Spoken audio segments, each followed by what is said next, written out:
There are hundreds of species of spiders that call Australia home. Some small, some big, some deadly, and some hidden. But one master of disguise tends to order a side of contortion with its camouflage entree. Taking the term tree hugger a little bit too literally, the wraparound spider keeps out of sight from both predator and prey by getting close and personal with the local flora. But hiding in plain sight is how this spider survives here in life, death, and taxonomy.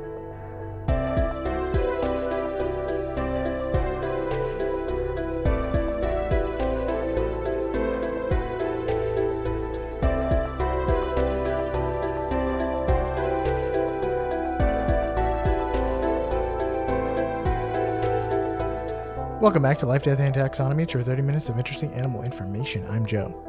And I'm Carlos. Thank you to Cassie for the creation of our theme song. To hear more of Cassie's music, please search Cassie Michelle on YouTube or Spotify. And thank you to Johanna for the creation of this week's artwork. To check that out, you can follow us on Facebook or Twitter at LD Taxonomy, or visit us at our home on the web at ldtaxonomy.com. And a very special thank you to our patrons, to Tristan Taylor, Jesse Raspulich, Carol Raspulich, and Richard Kaspar. Thank you so much for your support. It is very greatly appreciated. Thanks for helping us keep the lights on. And today we're talking about a flat character in the animal kingdom, but more on that later. Yep. Every single time that this animal appears in a movie, they end up exactly the way that they started. They never learn anything. Actually, this we'll get into it. We'll get into it. Not exactly flat, but what are we talking about? We're talking about the wraparound spider. Yeah, right off the bat. It's a big spider. If it was flat, could it wrap around? I mean, I guess flat and malleable. But yeah, we'll, like a piece of paper. We'll talk about it. So, anyway, okay. This is also known as the leopard spider. I didn't make that up. It's based on its appearance. We'll talk about its appearance. But we're gonna call it here Rom the cuddliest spider. Fresh Prince, Prints, because it's got leopard prints. And Flat Stanley. That's what I'm gonna call it. Flat Stanley. I was trying to think of that word, Flat Stanley, but I was just Mr. talking about Game it with Watch. someone, and I was like, "Oh my gosh, Flat Stanley! I forgot about that." I was explaining it to somebody from another country, and I was like, "I sound insane right now."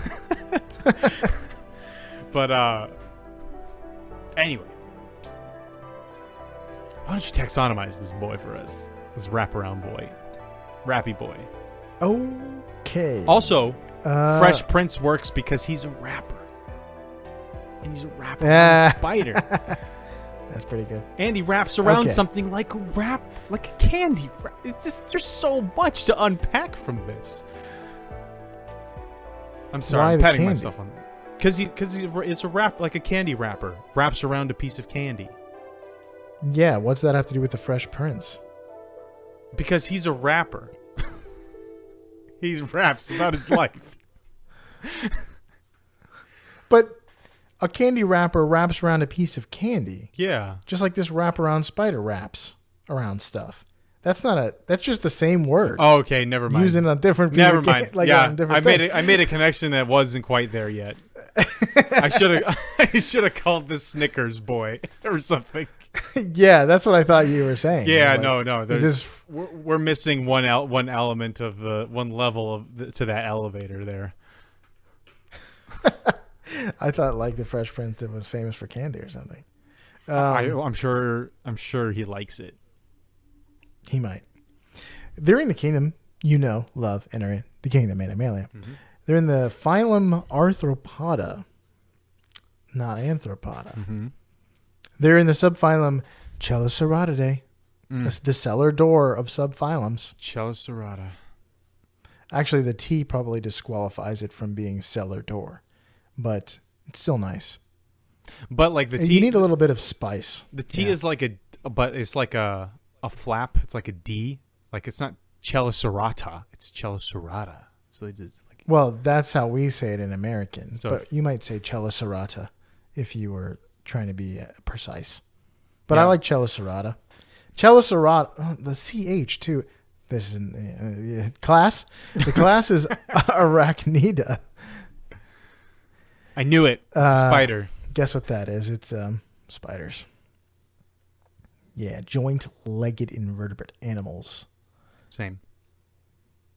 like scorpions, spiders, ticks, and mites. The order is Araneae.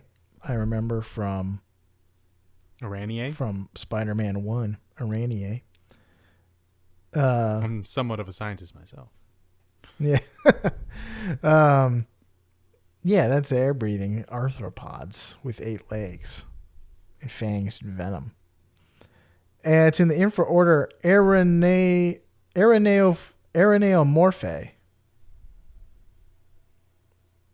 I guess what that is, spiders. Yeah. It's in the family Arendelle, where Elsa and Frozen was. What's her name live? Araneidae. There's a lot of vowels in this boy. Yeah. Araneae. Araneae Day. This is tough cookies. That's as close as I can. Araneae. Oh, there we go. Yeah. And I think that's orb weavers. Yeah, orb weavers. Weavers of orbs we'll talk about. It's in the genus Dolophones. Dolophones? That sounds Dolophones. That sounds like a Greek hero if I've ever heard one. Yeah. And the binomial name is Dilophones conifera. Dolophones sounds like a Greek hero of pain. Because like Dolor. Sounds like a Greek hero of dolphins. They already have a dolphin Greek hero. His name is Poseidon. Doesn't he ride around with dolphins? Yeah, he does. Or Trident or whatever from Little Mermaid. No. Dolphins. Seahorses. No, that's Isn't it Sebastian. seahorses? Sebastian rides around in seahorses. Seahorses are way too small to pull the king of the ocean. Dolphins are What or nothing. does Poseidon ride? A chariot pulled by like hippogriffs or whatever. Depicted riding a 4-horse chariot and wielding a trident. He rides... Oh, the hippogriffs, right. It's like a horse Right, slash just horses of the dolphin. ocean. Yeah. We forgot about dolphins, so we had to make up ocean horses. Ocean horse.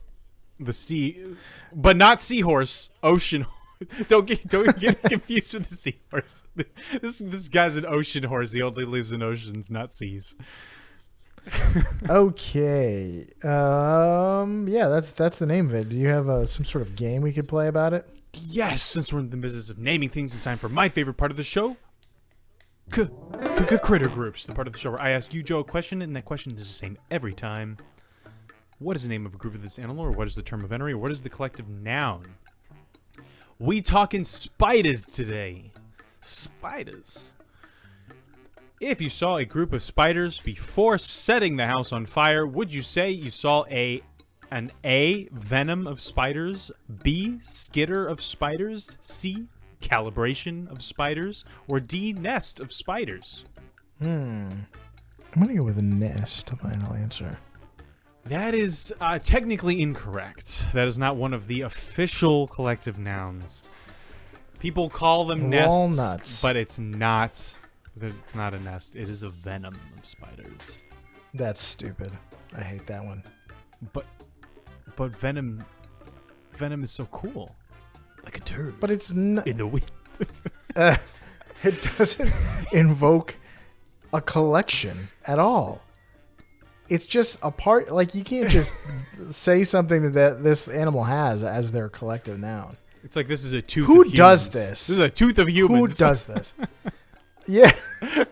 This is a You know how they cats. famously have teeth, right? It's an incisor of humans. That sounds actually pretty good. I'd like to be part of an incisor of humans. It's a milk of humans. No, we're mammals. I like that a lot less. Well, it's a saliva of humans. Better, a little better. Anyway. Yeah, venom of spiders. Enjoy. Okay. Would you like me to tell you what it looks like? Yeah, I would. Well, it's black, brown, and gray. and sometimes has little spots of red. So I'm guessing because it's kind of a bespeckled pattern, that's what it means by leopard print. I did not look at this and think about leopard print, but I guess it is bespeckled. It has spots on it. They're just not like black spots like a leopard has. I would not look at this and say leopard either, but I wasn't there. But it's bespeckled. We'll say that. Bespeckled, bewitched, and bewildered. It has a large, broad abdomen. It kind of reminds me of a crabdomen, you know? Yeah. Not as thickly as a crab, but broad. And also, it has long, hairy legs, similar to a tarantula. Tarantula, yeah. Quentin Tarantula. This is an odd-looking spider, for sure. It is. It's hard to look at. Like, for camouflage reasons, or for disturbing reasons, or for because of the shape and other things we'll talk about later, like all the pictures of it. It's like, what am I looking at? How do I observe this? Where is it? Where does it start and where does it end? Yeah, that's pattern disruption, my friend. That's a beautiful poem. Where does it start? Where does it end? That's pattern disruption, my friend. That's great. But we need that on a T-shirt. I know. Yeah, I need to change my intro. I read a lot of like children's poems, and that would work really well. It would. Let's write a little kid's book about it. Billions. Let's talk about its size, dimensions, and relatable terms. Welcome to the Beloved Measure Up segment, the official listener's favorite part of the show. The part of the show that's presented by you when you send in audio of yourself saying, singing, or chittering the words measure up into ldtaxonomy at gmail.com. It's also the part of the show when we present the animal sizes, dimensions, and relatable terms through a quiz that's fun for the whole family. I messed it up. I inverted it, but we got there. Guess what we did? We have a new measure up intro. Yes, Nora putting the team on her back. Nora the Explorer. I'm sure she's never heard that before. And speaking of the Explorer, she sent in the email. She told us all about her. I'm going to say hometown, but she specifically says that it's not a town; it's a small city, a city of vaguely respectable size.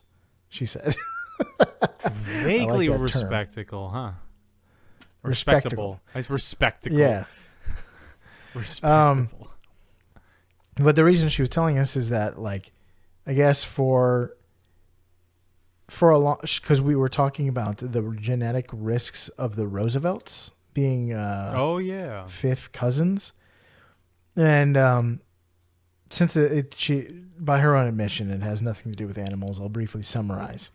She lived in a relatively small city. It's not a little country town, but it's a small city. But it's definitely of a vaguely respectable size. Yes, up in the mountains in Canada. So because it was like, it's a mix of like small towns, there's a lot of isolation, and it often happens where relatives or people get into relationships and find they are like some level of cousins.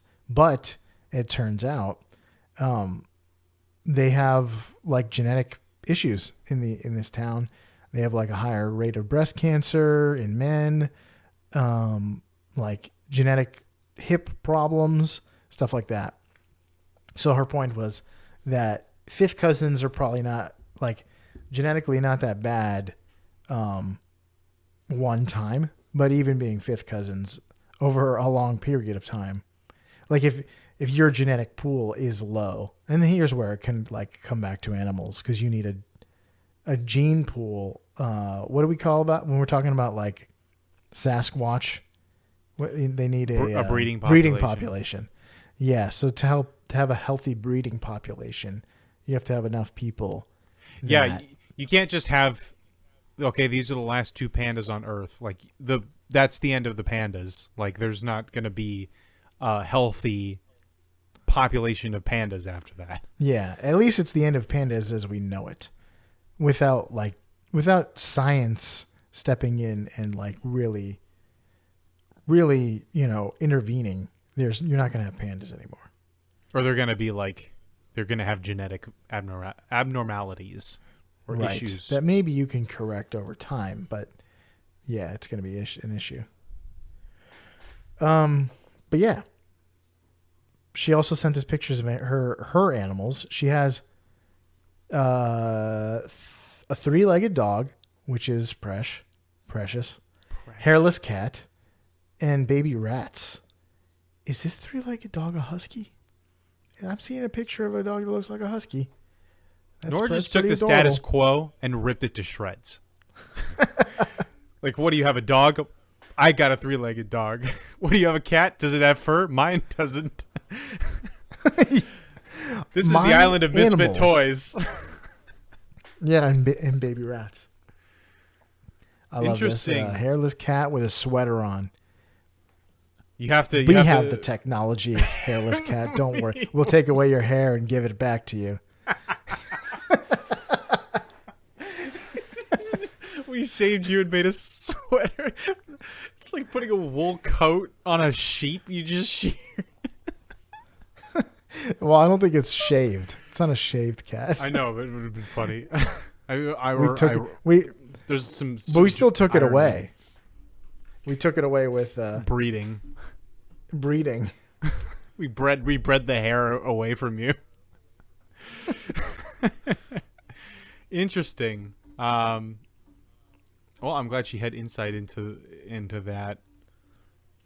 I don't have a concept of what a fifth cousin even is, and I'm not about to look at a family tree long enough, or with my critical thinking cap on, to figure it out. I got second cousins and maybe thirds. Understood, but after that is like, what? I think it's just, I don't know. It's like you have I think 5 generations ago you share a grandparent. Is that how that works? Pretty sure. Seems too easy of an explanation, and so I'm doubting myself. That's a lot of people. That's hundreds and hundreds of people that can fall into that. Into a 5 grandparents. Right. It doesn't sound right to me. Like, and especially in a small town, like there's a possibility that every single person. It's not a small town. She said specifically. I'm sorry. It was a vaguely respectably sized city, Alpine city. There's a high chance that like most of the population comes from the same person 5 generations ago, or like is related to like the same person 5 or like what, like you could have a couple and then in 5 generations have enough people in that family to have a vaguely respectable sized city. I'm just thinking of like biblical genealogies, and like after 4 generations, like you have a small nation state. So it's just it's yeah. You and your 5th cousin share a great grandparent.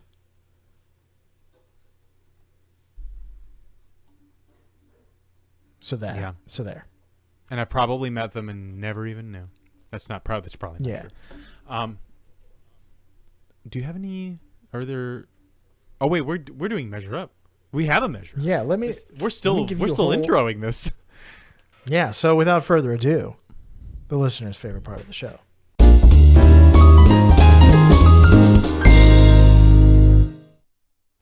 Measure up.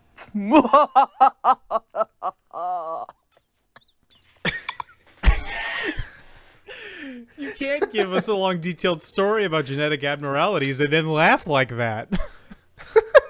I think she sounds like Werner Herzog in the beginning, and that's just really doing it for me. Really? Yeah, wait, listen to it again. I would like to see the measure up. Measure up.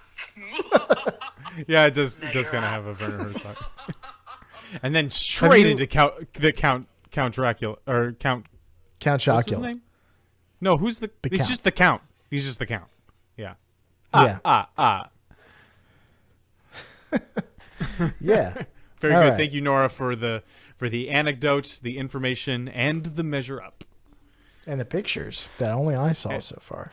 and the pictures of the three-legged dog, rats, and hairless cat. I mean, from the picture, I'm only seeing face of dog. Yeah, so it could be a 6-legged dog for all I know. You only see face of dog. But I'll take her word for it. Thank you, Nora, and thank you for putting the team on your back once again.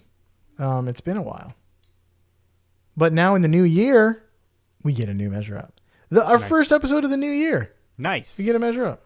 That's great. Let's talk about female length. They're 90 millimeters, like a bullet. Or like one kind of bullet. Or my favorite kind of bullet, the 0.35 inch bullet. It's a 35. So, how many wraparound spiders go into the length of Australia's largest predator? Bonus points if you know who that is. Largest predator. 5% discount if you know what that is. In 8 seconds. Dingo. That's it. Ah. That's the one. Nice guess. I only had 8 seconds. The dingo. The dingo is the largest predator in Australia. Dingoes are more flexible than dogs and have a wider range of motion in their hips and wrists. Take that, hip dysplasia. My poor dog. That helps them moving around in burrows. Burrowing dogs. Yeah. So how many of these wrappers go into a dingo? Rapper the rapper. I mean, a dingo's like a small dog. It's not like a full-on lab. More like an Australian shepherd. Which fits because it's Australian. Australian. I'm going to say the length you said? Like nose to rump? Nose to rump. Nose to tail? Nosferatu. Rump or tail? I don't know. It's usually the length of the nose to rump, probably. I'm going to say 3 feet, 36 inches.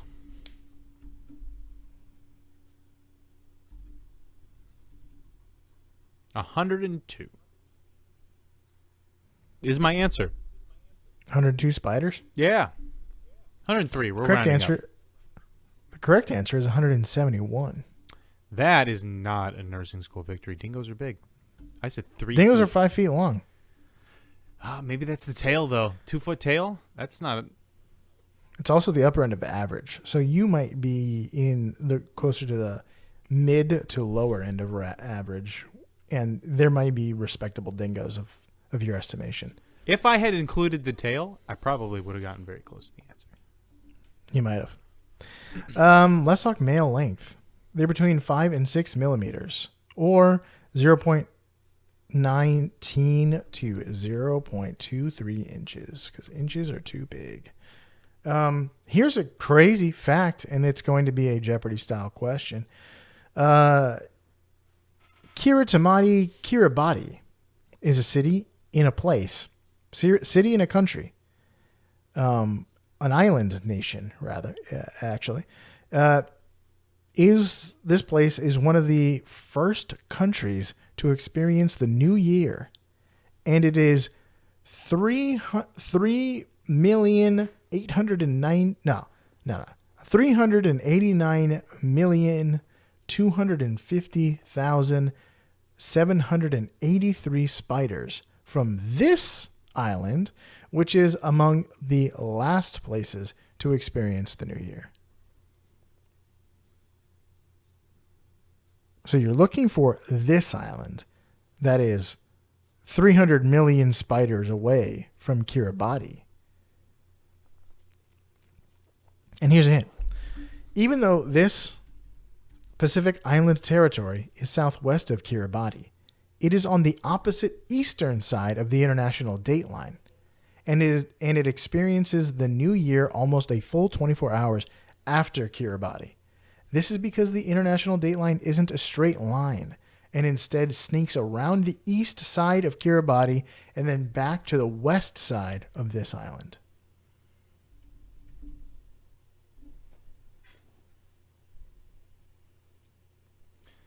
So we're going from, I'm guessing, the second island? Or the first one? What are you talking about? Which I'm guessing an island name, right? Yes. So there's one island that experiences the new year first. And it is 300... That's Kiribati. Kiribati. And it is 300 million wraparound spiders away from the island I'm trying to guess, which experiences the new year last. Mm-hmm. There were some hints in the hint. I was doing math during the hint. Why? Because I was trying to figure out how much... You were trying to triangulate? No, how much distance 300 million spiders was. It's about... It looks to be about... just looking at the map, like maybe Florida to Maine. The Pacific is so big. So like these islands that are like, hey, there's nothing in between these. And this is the next closest thing. Oh, it's like thousands or at least hundreds of miles away. Many hundreds. Thousands of kilometers. Yeah, I don't know how Moana did it. I'm going to say I don't know very many island names specifically.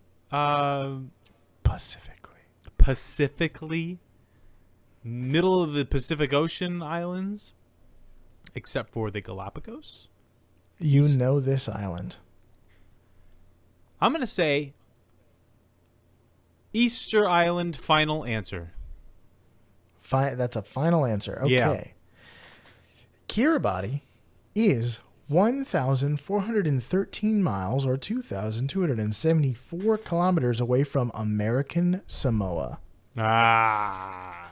I said in the hint, even though this Pacific Island territory is southwest of Kiribati. I don't know that I still would have gotten it. I just downloaded a geography app to my phone, and I'm rusty. Isn't it the thing that blew my mind about this was the fact that this American Samoa is west of Kiribati, and so the sun rises on the day in Kiribati before touching American Samoa. American Samoa. Yeah. But they're on different... actually, that makes sense, the way I just said it. But anyway, the Kiribati is west of the international dateline, and American Samoa is east of the international dateline. Because the international dateline deviates in order to include all of the 33 islands that make up Kiribati. It just occurred to me that you can cut all this out. The first episode of Futurama has everyone in the world counting down the new year at the same time. that doesn't make any sense. Yeah, Australia. It also is one of the biggest, one of the first, rather, that experienced the new year. And guess what? Let's talk about some fast facts. The first of which is, this spider is native to Western Australia. And there are 17 other members in the genus that all live around Oceania. And they prefer forests and spend time in their webs on trees. And wraparound spiders are more active at night. They're nocturnal, like many spiders are. They build their webs to catch prey primarily, but they tear them down during the day. And I'm not sure if that's just to like cover your tracks or if it's to recycle. Because I know, don't some spiders like eat their webbing to like recycle it and make more? That sounds like something you I've eat the heard. like the nutrients. As with many orb weavers, they have venom that isn't particularly dangerous to humans, but their bite can be painful. As orb weavers, their webs are circular in shape. That's what orb means in, I guess, the English word orb in its origins can mean circular. When I think of an orb, I think of like a sphere, but I guess it's circular in this case. So these webs are circular in shape and pattern. They are primarily used to catch prey, not necessarily be a house, a place to live for the spider. Because we'll talk about how they do not lay their head on it. They don't kneel beside it to say their evening prayers. They don't do butterfly kisses there. Orb webs are constructed with a non-sticky framework, and spirals with sticky liquid droplets are added to the framework. I didn't know that. I thought that spider silk was just sticky. But I guess like... I think the Magic School Bus taught me that. I guess I would imagine, without knowing exactly why, I would imagine it's because you don't want your foundation to be sticky enough to get caught on every thing passing by that could like snag on it. If like the structured supports just get brushed in passing by a large thing, that's probably better. Or maybe the sticky stuff is not quite as strong as the foundational stuff. And there's something about the chemical makeup that makes it like that. I don't know. It is very stretchy. But they don't get stuck to their own web. So maybe they're just traveling along the non-sticky part. Well, because they have to get to the things that get stuck in the sticky part. They have like a route, though, I think. I don't know. Maybe. That would be interesting to find out.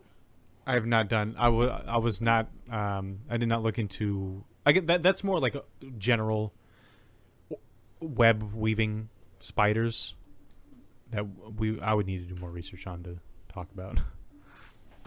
Yeah, that's all I got. Do you have any big facts, thick facts, even viscous facts, sticky facts? Comes around, wraps around. That's the name of this one. While many insects are known for their camouflage, spiders don't usually hold any Academy Awards for best disguise. That's at least in comparison to like the leaf bug, the stick bug, the thorn bug, you know, the ones you take like one of those YouTube master classes from. Some spiders do make themselves look like flowers, and we have covered a spider that does that. And there are some great entries into the camouflage category for spiders, but most spiders that rely on camo tend to have, like, they go to phase 1 or phase 2, stage 1 or stage 2, I guess, of camo, which is just have a certain coloration and hang out in the place that looks like you. Instead of, you know, some of the more advanced camouflage tactics of other animals and insects where their behavior or body shape changes in order to be more camouflaged. There's also like the trapdoor spider, which looks like an Oreo, to catch, I don't know, like a stray dog or sweaty 13-year-old, and really anyone who would just be willing to eat what they think is an Oreo off like an Australian forest floor. But it does look like an Oreo. It's remarkable. It's so remarkable that you have to believe that like Nabisco did it on purpose. It's like, They're who like- dropped a Hydrox? That's what the British call it, right? No, it's another brand. It's actually the original brand, chocolate cookie sandwich cookie brand. It's so ornate, and it Huh? doesn't have to be. So it's odd. And they must have just looked at this like tasty looking spider and been like, that's going to be the cookie that we hang our hat on. But the wraparound spider takes things to a new level when it comes to camouflage. They are very good at not being detected. So we got some stages to camouflage, and good camouflage always starts with your choice of location, your stage. Where are you going to hide? That makes a big difference. If you are an Arctic hare, you don't want to hide on the rocks. You want to hide in the snow. So the wraparound spider, when they hide, they tend to choose small tree branches. So that's their step one. They've chosen their good location, and then the second step is coloration. Location, coloration. They're, like you said, they're brown and black and little flecks of red. It's all mottled, just like their chosen location. A typical tree branch is brown and mottled and with black spots and some red spots and all kinds of stuff going on. If it was like a single colored spider with no pattern, then it would stand out on the tree branch. But instead it looks all weather worn and weather beaten. So it's got the coloration down. And then the third is the texture. Step 3 is texture. So, and this is where most spiders fall off. They've gotten the coloration and they've gotten their location, and then they rest on their laurels and eat their food. But the wraparound spider's like, nope, I am going to method act my way out of this. I am the Daniel Day-Lewis of spiders. I'm going to release a movie called My Left 4 Feet. So with their texture, they are covered in like it's not fur. It's like a chitinous strands that make it look like very furry, just not smooth. And it also, its abdomen, its carapace, the part that it's crabdomen, looks like a big blue crab. Except it's not blue. It's covered with these craters, these big oval patches that kind of look like the Eye of Sauron. They're yellowish with this big black middle. They look like, or I guess what papaya pits. Like if you cut a papaya in half, like a cross section of that. And they look like little eyes. There's it just gives its carapace this like really weathered and uneven and mottled texture, along with its coloration that just really goes with your typical tree branch. It's just not smooth. It's not symmetrical. It's not. There really isn't a pattern, and so there really isn't a pattern with the wraparound spider's coloration either. And a lot of what comes into coloration for camouflage is pattern disruption. I think we talk about this a lot when it comes to zebras. Like, zebras don't blend in with their environment, they blend in with other zebras. They make it really difficult for predators to be able to isolate one zebra from the rest, because it's tough to see the outline of a zebra due to those stripings. And so when you actually look at a wraparound spider, like, yes, you as a human can be like, okay, there's the spider. But as we mentioned earlier, it's kind of tough to tell where the spider ends or begins and where the tree branch is. So it's kind of tough to tell, like, what, the spider is there, but what are you looking at? So when you're looking at a high definition picture of this on a tree branch, and you're still kind of having a difficulty as a human, that's some good camouflage right there, because you know it's going to fool, a bird or a lizard or something like that. But most animals don't get to step 4. Most animals in general don't get to step 4, and that is body shape.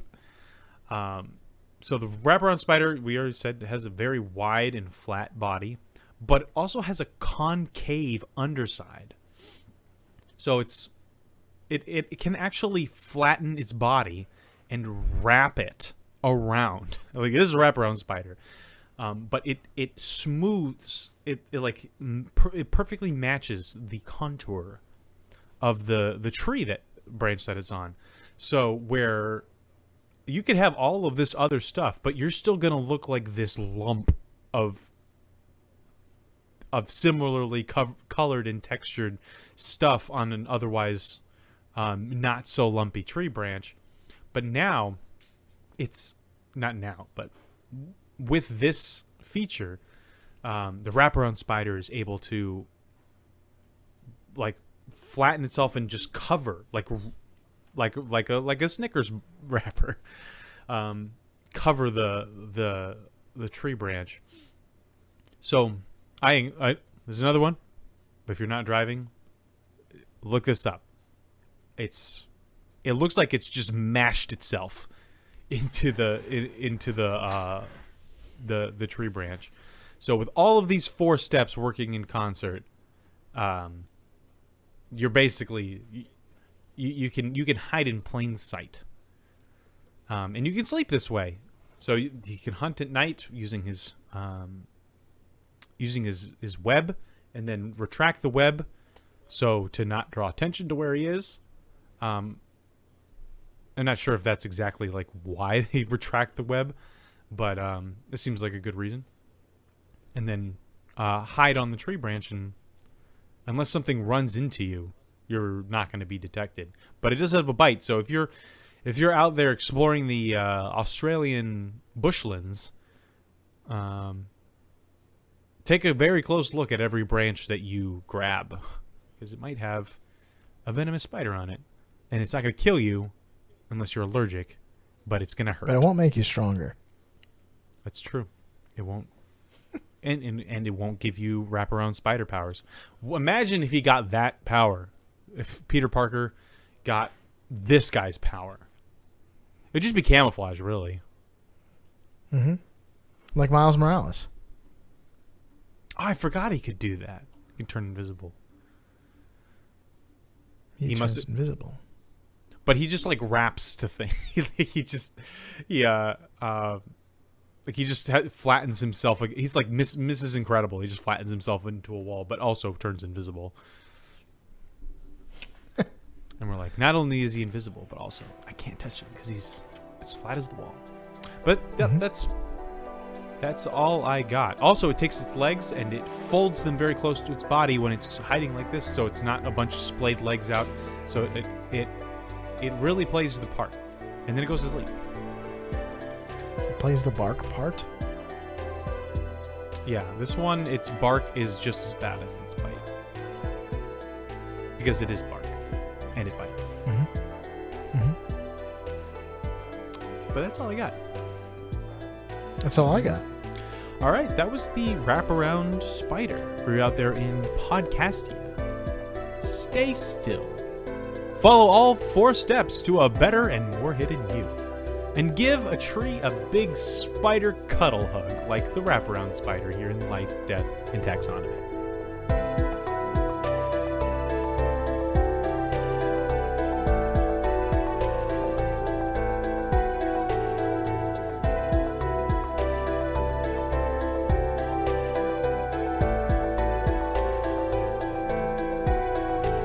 Hey Taxonomy Titans, I just want to remind you that we now have a Patreon. Patrons can see full video episodes and get shoutouts on the show. But ultimately, it's a way for you to help us cover some costs and get even better. Still, reviews are the best way to help us grow. So if you haven't left one yet, we'd really love to hear from you. As always, thanks for listening and engaging.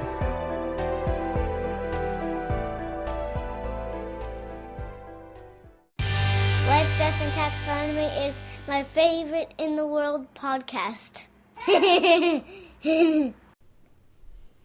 mean, definitely don't do that in Western Australian forest because you might touch a spider. Yeah, you might actually end up a spider, but check the tree and then give it a hug.